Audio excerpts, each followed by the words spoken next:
সৌমি, ও তুমি চলে এসছো, এত লেট করলে তাই আমি রাহুলকে ডাকলাম। এটা কে? এটা আমার বেস্ট ফ্রেন্ড। শোন না, বলছি আমি বাড়ি যাচ্ছি, অনেক রাত হয়ে গেছে। আচ্ছা ঠিক আছে, কাল কিন্তু চলে আসবি। একদম। ব্যাগটা দাও, দাও তোর ব্যাগটা দাও।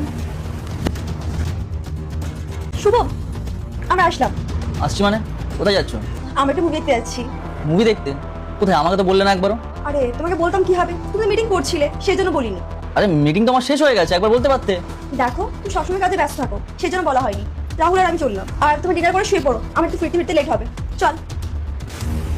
শুভ, কি করছো তোমরা? আমারই বেডরুমে তুমি একটা অন্য মেয়েকে নিয়ে শুয়ে আছো।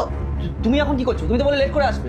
ও আচ্ছা, আমি লেট করে আসবো আর সেই জন্য তুমি একটা অন্য মেয়েকে নিয়ে শুয়ে থাকবে? আরে ও কোনো অন্য মেয়ে না, ও আমার বেস্ট ফ্রেন্ড, একেবারে ছোটবেলাকার বন্ধু। আচ্ছা, বেস্ট ফ্রেন্ড, তাহলে ওখানে কি করছে? আরে তুমি মুভি দেখতে চলে গেলে না, আমার তো কাজ শেষ হয়ে গেছিল, বোর হচ্ছিলাম, একা একা মুভি দেখে ঘরে কি করবো, ওই জন্য ওকে ডেকে নিয়েছিলাম, গল্প করছিলাম, আর গল্প করতে করতে দুজনে আসলে শুয়ে পড়েছি, আর কিছুই না। তা বলি দুজনে একসঙ্গে একটা বেডের মধ্যে শোবে? আরে তাতে কি হয়েছে? আমি বোর হচ্ছিলাম, ওকে ডেকে নিয়েছিলাম, মুভি দেখতে দেখতে গল্প করতে করতে ঘুমিয়ে পড়েছি, দেখছি তা তো রিয়াক্ট করার কিছু নেই তো। শোনো, বেশি কথা বলো না, বন্ধুত্ব না বন্ধুত্বের জায়গায়, তাহলে তো একটা মেয়েকে নিয়ে রাত্রে বেলা শুয়ে থাকবে। আমার একটা বেশি বুঝো না, আমি সব বুঝতে পারছি কি চলছিল এখানে। একটা মেয়ের সাথে একটা ছেলের না কোনো বন্ধুত্ব সম্পর্ক হতে পারে না। আচ্ছা, তুমি যদি মাকে ভালোবাসো তাহলে সাবস্ক্রাইব করো, আর যদি বাবাকে ভালোবাসো তাহলে লাইক করো। একটা মেয়ের সাথে একটা ছেলের কখনো বন্ধুত্ব সম্পর্ক হতে পারে না? তাহলে এতদিন ধরে যে তোমার বেস্ট ফ্রেন্ড তোমার বাড়িতে আসছে, তোমার রুমে থাকছে, তখন সেটা বন্ধুত্ব না? তখন সেটা কি? দেখো শুভ, ও অনেক ছোটবেলার বন্ধু, আর তুমি কার সাথে কার তুলনা করছো? ও তোমার ছোটবেলাকার বন্ধু, তাহলে শ্রুতিও আমার ছোটবেলাকার বন্ধু, আমরা একসাথে বড় হয়েছি। তোমার যেরকম খারাপ লাগছে আমারও সেম খারাপ লাগছে। সত্যি কথা বলতে কি জানো তো, একটা ছেলে একটা মেয়ে কখনো বন্ধু হতে পারে না, তুমি নিজে বলেছো এই কথাটা।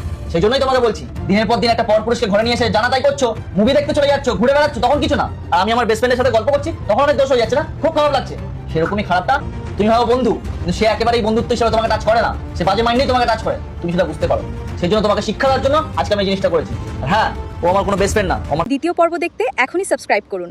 পরবর্তী পর্ব খুব শীঘ্রই আপলোড করা হবে, মিস করবেন না।